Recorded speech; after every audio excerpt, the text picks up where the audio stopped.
And hello, my fabulous students. This is your favorite teacher, Mr. Jacobson. I'm excited to be with you today. This is it. We talked about the Articles of Confederation, and we have uh, determined the weaknesses found in the Article of Confederation. It is not making the states a powerful nation, and the founders are going to come together into a constitutional convention, and they're going to try to put together a government that can still protect the rights of the people and give those checks and balances while still giving the federal government enough power to make any significant change. So let us begin. All right, so first, George Washington held the conference at his home in Mount Vernon, Virginia, and delegates from Virginia, Maryland, Delaware, and Pennsylvania all attended. It was a successful conference, and the people there pretty much agreed we need to have a bigger one. So as a result, they held the Annapolis Convention in 1786 with only 5 states sending delegates. After discussing ways to improve commercial relations among the states, James Madison, Alexander Hamilton persuaded others that another convention should be held in Pennsylvania for the purpose of revising the Articles of Confederation. So we're starting to see some collaboration. And in this collaboration, states are starting to realize, yeah, I thought things would be better here, especially as far as economy goes. So they want to get together. They notice that the Articles of Confederation they got some flaws. So you have the first constitutional convention going on here. Um, all 13 states were called to send delegates to Philadelphia for the sole purpose and express purpose of revising the Articles of Confederation. Only Rhode Island, not trusting the other states, refused to send delegates.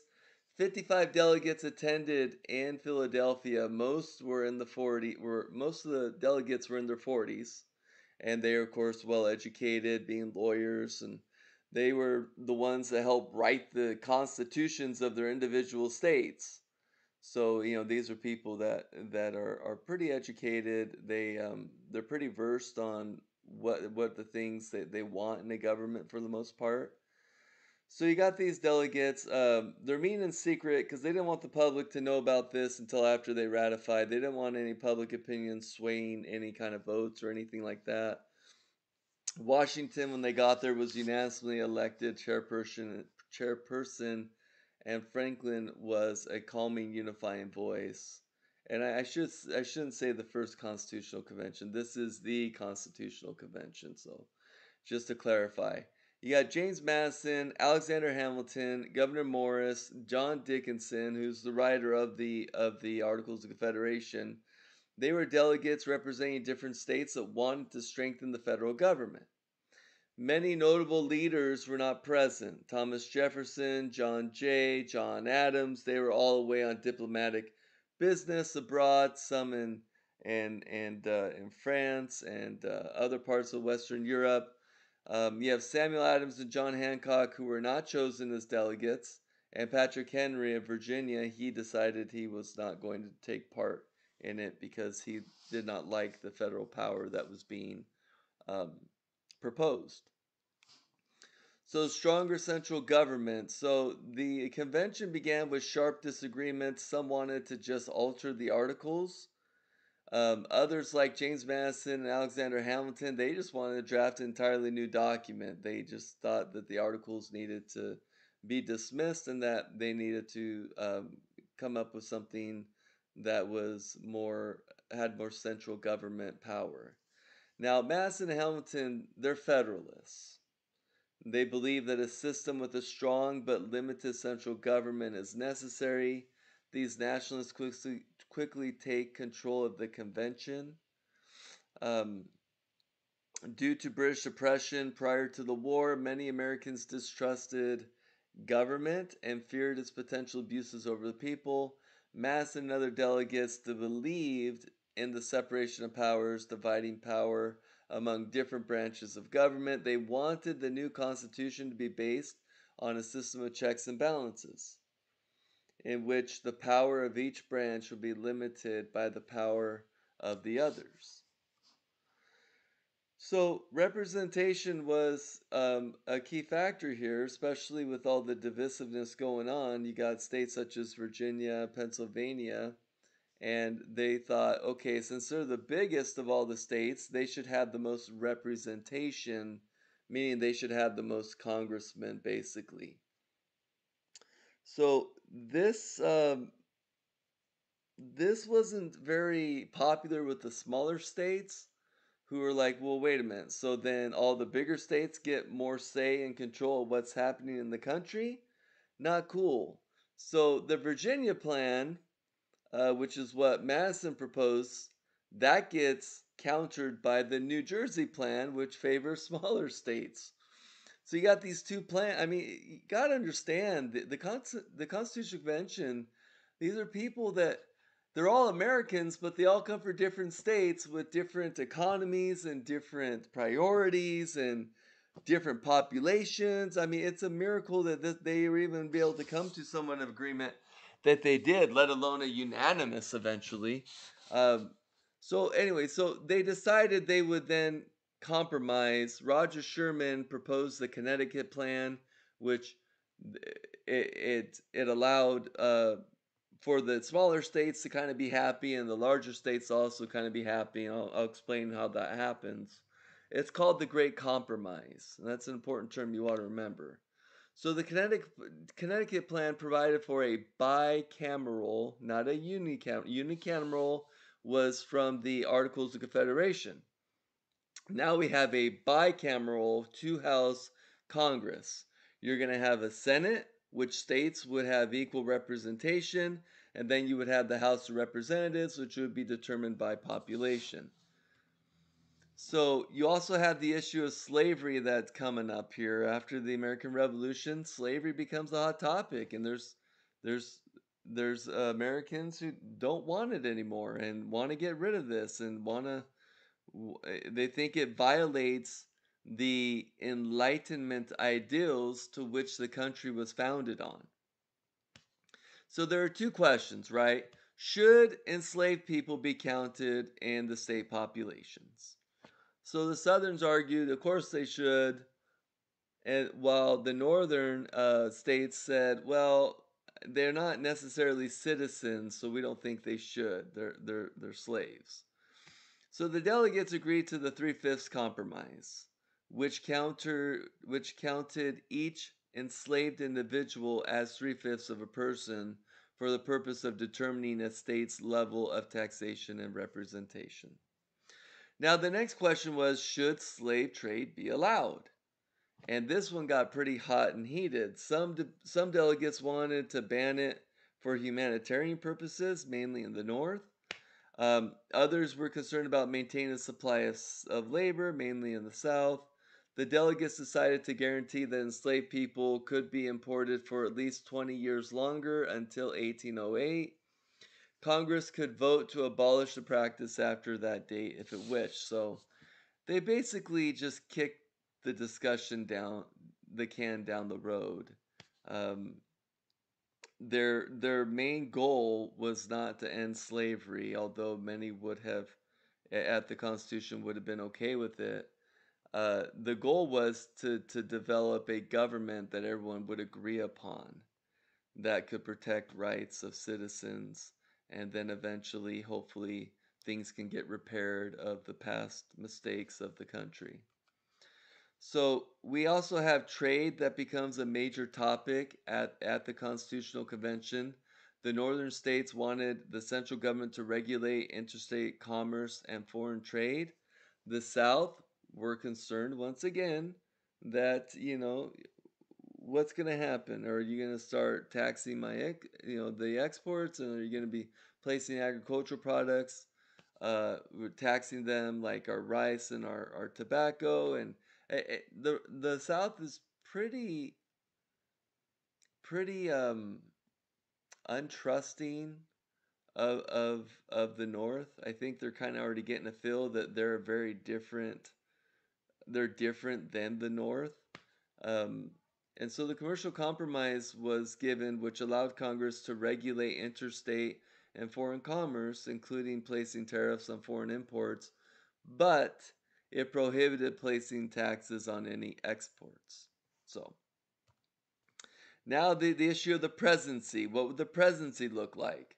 So delegates debated over the president's term of office. Some argue that the chief should be an executive for the entirety of their life. The delegates decided to limit the president's term for 4 years, but with no limit on the number of terms that that president could run. They also debated the method for electing a president. Rather than having voters elect a president directly, the delegates decided to assign each state a number of electors equal to the total of the state's representatives and senators. So it's not a direct democracy where the people vote directly for the President of the United States. Each state is determined a number of elector votes based on how many people they have in the House of Representatives and, of course, senators.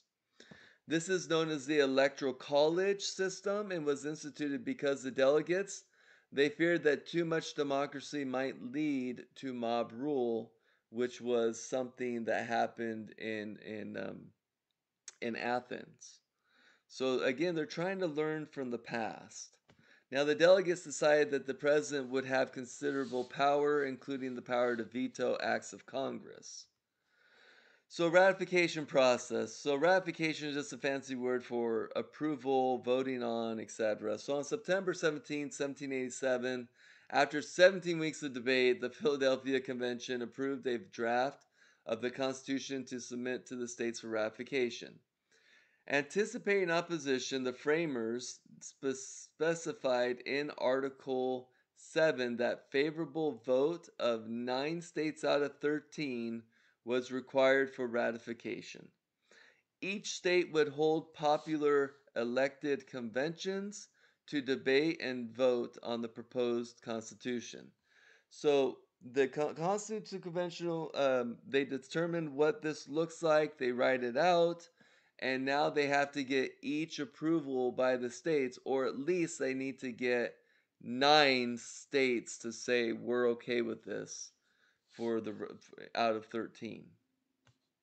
So ratification was fiercely debated in each state for nearly a year, from September 1787 to June 1788. Supporters of the Constitution and its strong federal government were known as Federalists. Federalists were common among Atlantic coasts and in the large cities. The opponents that feared the government would be too strong were Anti-Federalists. They were typically small farmers on the frontier. Federalist Papers are an important thing you want to remember. It's a series of highly persuasive essays written by a New York newspaper by James Madison, Alexander Hamilton, John Jay in favor of states ratifying the Constitution. The 85 essays became known as the Federalist Papers. So here are the famous Federalists, and there are other people that were Federalists, or at least were associated with the Federalist Party, like George Washington when it came to ratifying the Constitution in Virginia. Um, but these are the quintessential faces of Federalist Party. And then you have the path to ratification. So the Federalists won over Delaware, New Jersey, Pennsylvania. However, the other states were not convinced and required other debate. So the debate continues. Okay, so you got a debate. So one thing that the Anti-Federalists hated was that the Constitution does not have a Bill of Rights. And so that was a major issue because they want rights that expressly protect the American citizens against any acts of tyranny perpetuated especially by the government. Okay? So the Federalists, they're like, well, I mean, if Congress is elected by the people, then they don't really need to be protected by themselves. They're trying to say government is made up of people. Therefore, government, if it's made up of people, don't need to protect people. It's just sort of assumed, right? Anyway, they thought it was a little bit redundant, if you will. They didn't want to try to limit humans' rights to unscrupulous uh, list of rights that cannot be violated. But if there was a right that wasn't written on there that can be violated, so they didn't like that it was kind of just put into a list, because what if you forgot something on the list? So anyway, there became a compromise, and that compromise was to win support for the Constitution. The Federalists promised to add a Bill of Rights as the first order of business for the new Congress. So once the new Congress was assembled, the first order of business would be, all right, what are these rights that are expressly going to be written in the Constitution that the federal government or any government cannot violate? So the ratification will be achieved. There will be a Bill of Rights, will be the first order. With New Hampshire voting yes in June of 1788, and the Federalists, um, they would get enough. They would get the 9 votes they need. Okay. However, you have New York and Virginia they're not decided yet. Virginia especially was important because Virginia was the most populated of all the states and probably the most influential at this point. So they need to get Virginia on board. So Virginia, um, you have anti-federalists like George Mason and Patrick Henry who are viewing the Constitution as true, strong, essential government. However, in Virginia, you also have George Washington, who's leaning on the Federalist side. You got Madison, John Marshall. These people managed to narrowly prevail in the vote, and so as a result, Virginia becomes ratified, uh, approving of the U.S. Constitution, provided there will be a Bill of Rights. Again, that Bill of Rights is really a problem, people, because they had their rights violated with Britain. So again, this isn't an easy process, guys. There's a lot of people who have different views. Anyway, after Virginia agreed, then pretty much all the other states start following suit. You're going to have just one by one. New York, Virginia's going to come aboard.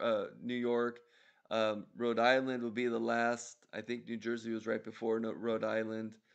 But by May of 1790, the U.S. Constitution will become the new law, the new supreme law of the land.